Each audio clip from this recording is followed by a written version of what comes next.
திடீர்னு நாங்க அதிமுக கூட கூட்டணி வச்சுக்க மாட்டோம் அப்படின்னு தமிழக வெற்றிக் கழக பொதுச் செயலாளர் புசி ஆனந்த் அறிக்கை விடுறாரு.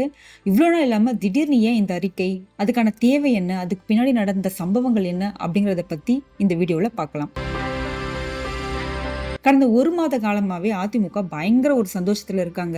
ஏன்னா தமிழக வெற்றி கழகத்தோட முதல் மாநாடு முடிஞ்ச உடனே நடிகர் விஜய் தன்னோட அரசியல் எதிரி யாரு, மறைமுக எதிரி யாரு அப்படிங்கறத தெளிவா சொல்லிட்டாரு. திமுக தான் எங்களோட நேரடியான அரசியல் எதிரி, பாஜக மறைமுக எதிரி அப்படிங்கறத வெளிப்படையா பகிரங்கமா அறிவிச்சிட்டாரு. அந்த மேடையில பாஜக, திமுக மற்றும் நாம் தமிழர் கட்சி சீமான் இவங்க எல்லாரையுமே பயங்கரமா விமர்சனம் செய்து பேசியிருந்தாரு. இத்தனை கட்சிகளை விமர்சித்த அவர் அதிமுகவை பத்தி ஒரு வார்த்தை கூட பேசல. குறிப்பிட்டு சொல்லணும்னா புரட்சி தலைவர் எம்ஜிஆரை பத்தி அவர் ரொம்ப உயர்வாதான் பேசியிருந்தாரு.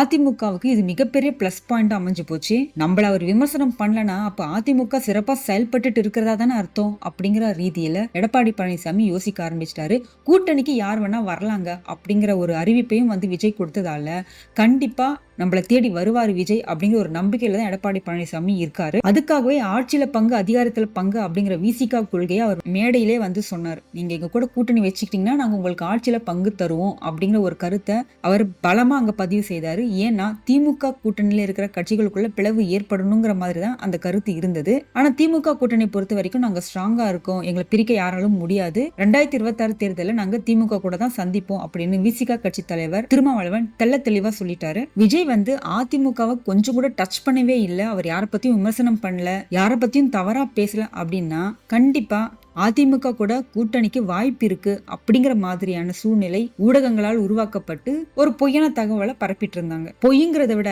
உறுதித்தன்மை இல்லாத தகவல்களை மீடியாக்கள் பரப்பிட்டு இருந்தது என்னமோ உண்மைதான். கிட்டத்தட்ட மாநாடு முடிஞ்சு 25 நாட்கள் ஆக போகுது. இந்த வதந்திகள் எல்லாம் தமிழக வெற்றி கழகம் பார்த்துட்டே தான் இருப்பாங்க. அப்பெல்லாம் இல்லாம திடீர்னு அதிமுக கூட கூட்டணி இல்லை அப்படின்னு அவங்க ஏன் சொல்லணும்? தமிழ்நாட்டை பொறுத்த வரைக்கும் மொத்தம் 68,000 பூத்துகள் இருக்கு. ஒரு பூத் கமிட்டிக்கு 15 பேரை திமுக நியமிச்சிட்டாங்க. அதிமுகவும் அதே அளவுக்கு ஆட்களை நியமிச்சிருக்காங்க. தமிழகத்துல மொத்தம் 12,600 வருவாய் கிராமங்கள் இருக்கு. இதுக்குள்ள அடங்குற பேரூர், ஒன்றியம், நகரம் இது மட்டும் கிட்டத்தட்ட 1,25,000 கிளைகள் இருக்கு. இந்த கட்டமைப்பை தான் ஒரு அரசியல் கட்சி ரொம்ப வலுவா உருவாக்கணும். கிட்டத்தட்ட திமுக, அதிமுக இந்த கட்டமைப்பை உருவாக்கி வச்சிருக்காங்க. ஏன்னா அவங்க பல வருஷமா அரசியல்ல இருக்காங்க. ஆனா விஜய் இந்த கட்டமைப்பை உருவாக்கி இருக்காரா அப்படிங்கிறது தெரியல. அதுக்கு அவர் காலம் எடுக்கும் அப்படிங்கறதுல எந்த ஆச்சரியமும் இல்லை. இது வரைக்கும் விஜய் கட்சியில 75 லட்சம் உறுப்பினர்கள் சேர்ந்திருக்காங்க. கூடி சீக்கிரம் 1 கோடி அவங்க எட்டிடுவாங்க. அதுல எந்த சந்தேகமும் இல்லை. தமிழ்நாட்டை பொறுத்த வரைக்கும் 6.5 கோடி வாக்காளர்கள் இருக்காங்க. அப்படின்னா 6ல 1 பங்குன்னு பார்த்தா கூட உறுதியா 10% வாக்குகள்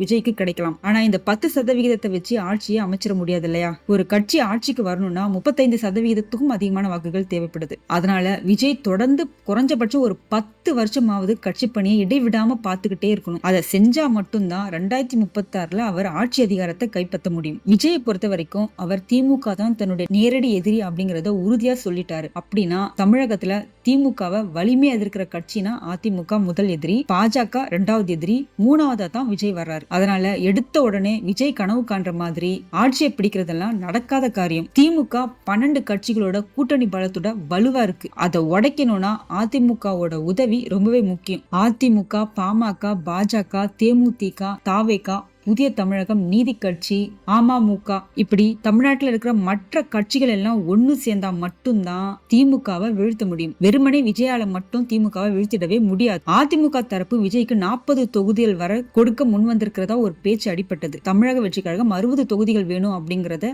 தங்களோட எதிர்பார்ப்பா முன்வைக்கிறாங்க. அது மட்டும் இல்லாம கூடவே முதல்வர் பதவியும் சேர்த்து கேட்கறதா சொல்லப்படுது. இதே கோரிக்கையை தான் பாமகவும் வைக்கிறாங்க. இந்த 2 கட்சிக்கும் சேர்த்து 80 தொகுதிகளை எடப்பாடி கொடுக்க சம்மதிப்பாரா? நிச்சயம் மாட்டார். 2 கட்சி தலைவர்களுமே துணை முதல்வர் பதவி கேட்டா அவரால் எப்படி கொடுக்க முடியும்? அந்த இடத்துல தான் குழப்பம் ஆரம்பிக்குது. இந்த இடத்துல சரியான பேச்சுவார்த்தை மூலமா எடப்பாடி பழனிசாமி எல்லாரையும் சரி கட்டிட்டார்னா நிச்சயமா திமுகவை ஜெயிக்க முடியும். ஆனா இந்த பேச்சுவார்த்தையில உடன்பாடு ஏற்படாத காரணத்தினாலதான் திடீர்னு தமிழக வெற்றி கழகம் சார்பில் அப்படி ஒரு அறிக்கை வெளியிடப்பட்டிருக்கு. அப்படி என்ன எடப்பாடி பழனிசாமி 60 சீட்டுகளை கொடுக்க தயங்குறாரு.